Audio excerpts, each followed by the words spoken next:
ದೇವಿಯೇ ಕರುಣಿಸಿ ಕಾಯೇ ನನ್ನವ್ವ ತಾಯೇ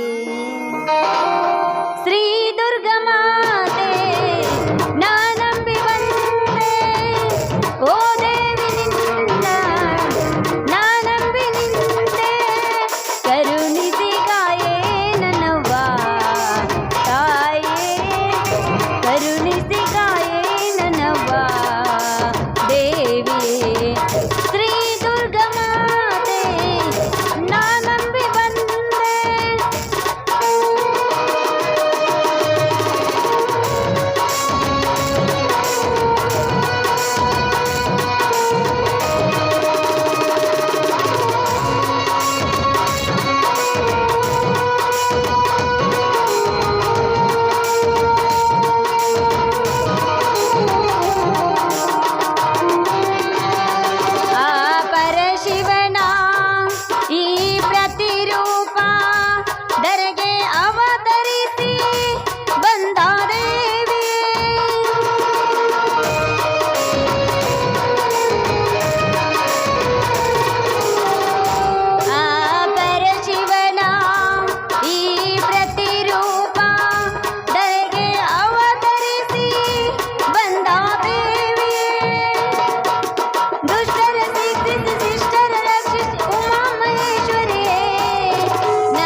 ಅಮ್ಮ ದುರ್ಗಾ ಮಾತೆ ಏನಮ್ಮ ನಿನ್ನ ಆಟ?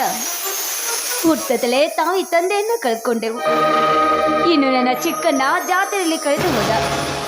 ಇನ್ನು ನನ್ನ ಹಿರಿಯನ ಮದಗಜ ನನಗೆ ಯಾವ ಕಷ್ಟನೂ ಬರದ ಹಾಗೆ ಕಣ್ಣಲ್ಲಿ ಕಣ್ಣಿಟ್ಟು ನೋಡಿಕೊಂಡು ಬಂದಿದ್ದಾನೆ.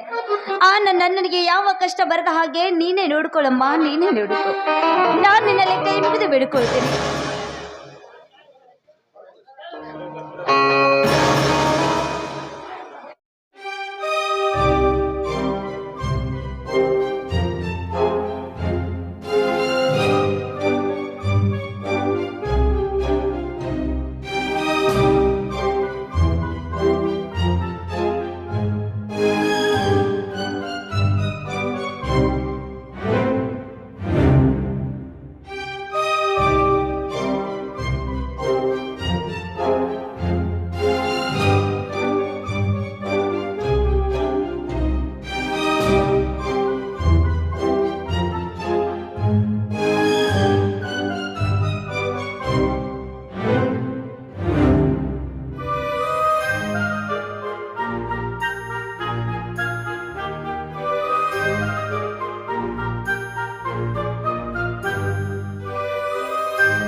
ಅಮ್ಮ ಅಮ್ಮ ತಂಗಿ ಅನನ್ಯ ಒಬ್ಬಳು ನಿಂತು ಏನು ವಿಚಾರ ಮಾಡುತ್ತಿರುವೆ ಅಮ್ಮ? ಏನಿಲ್ಲಣ್ಣ, ಇವತ್ತು ರಕ್ಷಾ ಬಂಧನ. ಎಲ್ಲ ತಂಗಿಯರು ಅಣ್ಣಂದರಿಗೆ ರಾಖಿ ಕಟ್ಟುವ ದಿನ.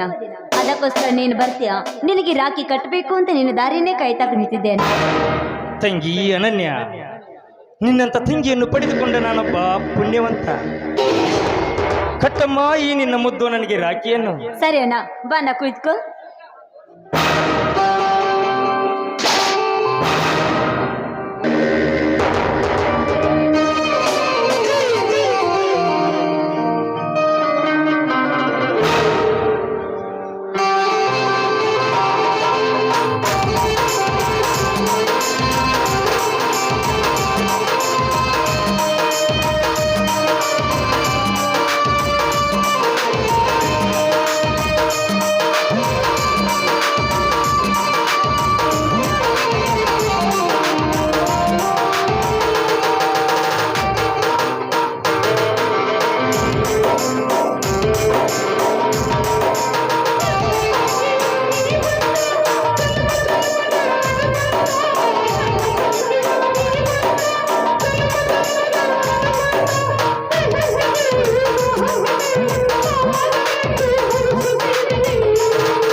ಅನನ್ಯ,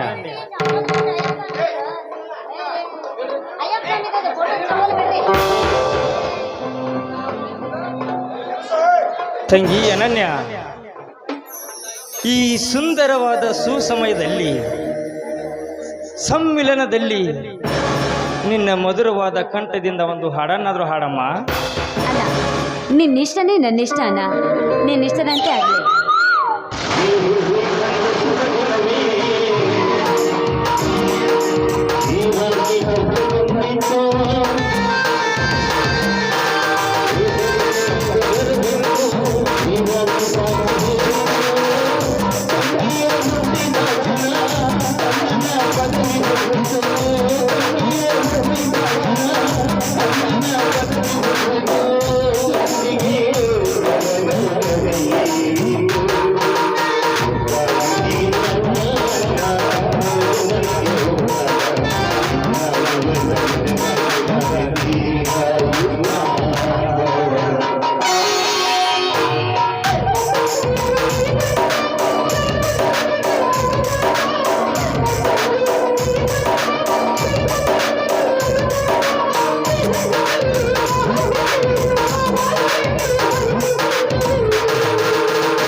ಅಣ್ಣ, ಇಂದೇಕು ನನ್ನ ತಂದೆ ತಾಯಿಯ ನೆನಪು ತುಂಬಾ ನನಗೆ ಕಾಡುತ್ತಿದೆ ಅಣ್ಣ. ತಂಗಿ ಅನನ್ಯ, ನಾವು ಚಿಕ್ಕವರಿದ್ದಾಗ ನಮ್ಮ ತಂದೆ ತಾಯಿಗಳು ಅಗಲಿ ನಮ್ಮನ್ನು ತಬ್ಬಲಿಯನ್ನಾಗಿ ಮಾಡಿ ಹೋದರಮ್ಮ. ಅದನ್ನು ನೆನಪಿಸಿಕೊಂಡು ಕುಳಿತರೆ ಏನು ಪ್ರಯೋಜನವಿಲ್ಲ. ಸತ್ತವರೇ ಮತ್ತೆ ಹುಟ್ಟಿ ಬರುತ್ತಾರೆ ಅನ್ನುವುದು ಇಲ್ಲೇ ಇಲ್ಲ. ಅದನ್ನೆಲ್ಲ ನೀನು ತಲೆ ಕೆಡಿಸ್ಕೊಡ್ಬೇಡಮ್ಮ. ನಿನಗೆ ಅಣ್ಣನಾಗಿ ನಾನಿದ್ದೇನೆ. ನಿನಗೆ ಏನು ಬೇಕು ಸಂಕೋಚವಿಲ್ಲದೆ ಕೇಳು, ನಿನಗೆ ನಾನು ತಂದು ಕೊಡುತ್ತೇನೆ. ಅಣ್ಣ, ಇಲ್ಲಿವರೆಗೂ ತಂದೆ ತಾಯಿಯ ನೆನಪೇ ಬರದ ಹಾಗೆ ಬೇಡದೆಲ್ಲವನ್ನು ತಂದು ಕೊಟ್ಟೀಯ. ಮೇಲಾಗಿ ಈ ನಿನ್ನ ಪ್ರಾಣಕ್ಕಿಂತ ಹೆಚ್ಚಾಗಿ ನಿನ್ನ ತಂಗಿನ ಜೋಪಾನ ಮಾಡಿದ್ದೀಯಾ. ಅಣ್ಣ, ನಿನ್ನಂತ ಅಣ್ಣನನ್ನು ಪಡೆಯಬೇಕಾದರೆ ನಾನು ಪೂರ್ವ ಜನ್ಮದಲ್ಲಿ ಪುಣ್ಯ ಮಾಡಿರಬೇಕು ಅನ್ನಿಸ್ತದೆ ಅಣ್ಣ. ತಂಗಿ, ಅಂತಹ ಮಾತೇಕೆ ಅಮ್ಮ? ನೀನು ಹೇಳಿದರೆ ಎಂತಹ ಪರಿಸ್ಥಿತಿ ಬಂದರೂ ನಿನ್ನನ್ನು ನಾನು ಕಣ್ಣಲ್ಲಿ ಕಣ್ಣಿಟ್ಟು ಕಾಪಾಡ್ಕೊಳ್ತೀನಿ. ಅದು ಈ ಭೂಮಿ ತಾಯಿ ಮೇಲೆ ಸತ್ಯ ತಂಗಿ, ಸತ್ಯ. ಅಣ್ಣ, ನಾನು ನಿನ್ನ ಹತ್ರ ಒಂದು ಮಾತು ಕೇಳಬೇಕು ಅನ್ಕೊಂಡಿದ್ದೇನೆ, ಅದನ್ನ ನಡೆಸ್ಕೊಡ್ತೇನಣ್ಣ? ಸಂಕೋಚ ಬೇಕಮ್ಮ, ಅದೇನಂತ ಹೇಳು. ನೀನು ಹೇಳಿದರೆ ಮೇಲೆ ಹೋಗುತ್ತಿರುವ ಮೋಡವನ್ನೇ ಛಿದ್ರ ಮಾಡಬಲ್ಲೆ, ಈ ಬ್ರಹ್ಮಾಂಡವನ್ನೇ ಅಲ್ಲೋಲ ಕಲ್ಲೋಲ ಮಾಡಬಲ್ಲೆ, ಈ ರಂಗಮಂಟಪವನ್ನೇ ರಂಗೇರಿಸಬಲ್ಲೆ. ಅದೇನಮ್ಮ, ಬೇಗ ಹೇಳು. ಅಣ್ಣ, ಜಾತ್ರೆಯಲ್ಲಿ ಕಳೆದು ಹೋದ ನನ್ನ ಚಿಕ್ಕಣ್ಣ ಎಲ್ಲಿದ್ದಾನೆ ಅಂತ ಗೊತ್ತೈತೆ ನನ್ನ. ತಂಗಿ ತಂಗಿ ಅನನ್ಯ, ತಮ್ಮನನ್ನು ಹುಡುಕಬಾರದ ಜಾಗ ಒಂದು ಉಳಿದಿಲ್ಲ. ಎಷ್ಟು ಕಷ್ಟವಾದರೂ ಸರಿ ಅವನನ್ನು ಹುಡುಕಿ ತಂದು ಈ ನನ್ನ ಮನೆಗೆ ಮಹಾಜನನ್ನಾಗಿ ಮಾಡೇ ಮಾಡುತ್ತೇನೆ. ನೀನೇನು ಚಿಂತೆ ಮಾಡಬೇಡಮ್ಮ. ಅಣ್ಣ, ಹುಲಿ ಅಂತ ಅಣ್ಣ ನನ್ನ ಜೊತೆಲಿ ಇರ್ಬೇಕಾದ್ರೆ ನನಗೆ ಯಾವ್ದನ್ನ ಚಿಂತೆ ಅಣ್ಣ. ಒಳಗಡೆ ಹುಡುಗಿ ಅಡಿಗೆ ಮಾಡ್ತೀನಿ. ತಂಗಿ, ನಿನಗೊಂದು ಗಿಫ್ಟ್ ತಂದಿದ್ದೇನಮ್ಮ. ಇಷ್ಟ ಅಣ್ಣ, ಏನನ್ನ ಅದು ತೋರ್ಸಣ್ಣ. ತಂಗಿ ಅನನ್ಯ, ನಮ್ಮೂರಲ್ಲಿ ದುರ್ಗಾದೇವಿ ಜಾತ್ರೆ ಇದೆ. ನಿನಗೆ ಇಷ್ಟ ಅಂತ ನಕಲಿಸನ್ನು ತಂದಿದ್ದೇನೆ, ತೆಗೆದುಕೊರಮ್ಮ. ಅಣ್ಣ, ನಕ್ಲೆಸ್ ತುಂಬಾ ಚೆನ್ನಾಗಿದೆ ಅಣ್ಣ, ನಂಗೆ ತುಂಬಾ ಇಷ್ಟ ಆಯ್ತು. ಅಣ್ಣ, ಆಯ್ತಮ್ಮ. ನಿನಗೋಸ್ಕರ ಇದೇ ಸಂತೋಷಕ್ಕೆ ಬಿಸಿ ಬಿಸಿ ಪಾಯಸ ಮಾಡಿದ್ದೀನಿ. ಬಾ, ನಾವು ಊಟ ಆಯ್ತಮ್ಮ, ಮಾಡೋಣ. ನೀನು ನಡೆ, ನಾನೊಬ್ಬ. ಸರಿ ಅಣ್ಣ.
ಬೆಂಕಿಯಲ್ಲಿ ಸುಟ್ರಿ, ಬೆಂಕಿ ಜೊತೆ ಆಟ ಆಡಿದ್ರೆ ಸುಟ್ಟೋಗ್ತೀಯ.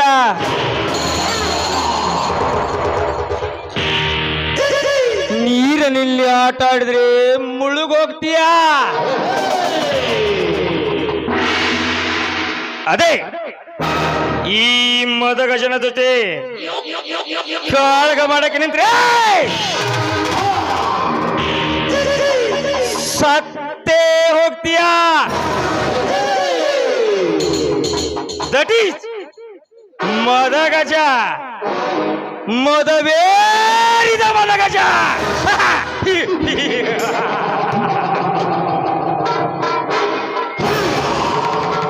ಬೆಂಕಿ.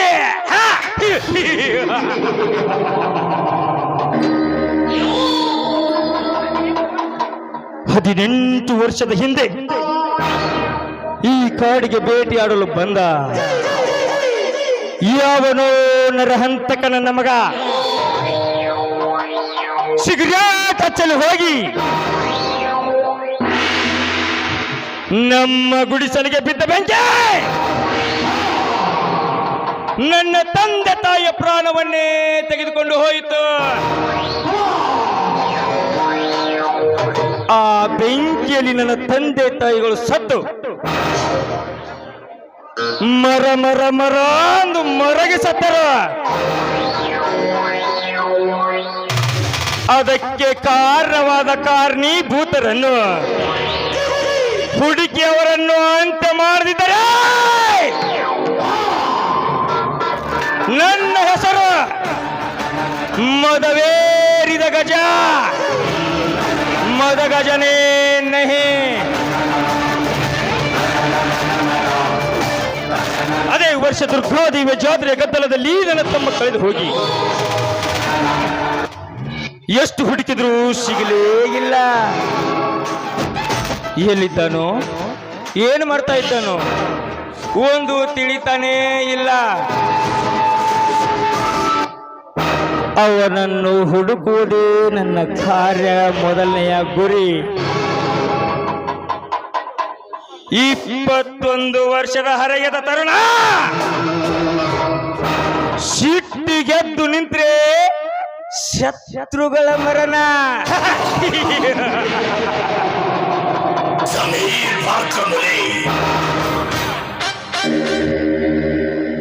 ಲೇ ಹುಚ್ಚು ನಾಯಿನೇ ಅಟ್ಟ ಆಡಿಸ್ಕೊಂಡು ಕೊಚ್ಚವನ್ ನಾನು. ಅಂಥದ್ರಲ್ಲಿ ನನ್ನ ಮನೆಗೆ ಬೆಂಕಿ ಹಚ್ಚಿದವ್ರನ್ನ ಬಿಡ್ತೀನಾ? ಲೇ ಮಕ್ಕಳ್ಯ, ಆದಷ್ಟು ಬೇಗ ಬರ್ತೀನಿ. Good bye.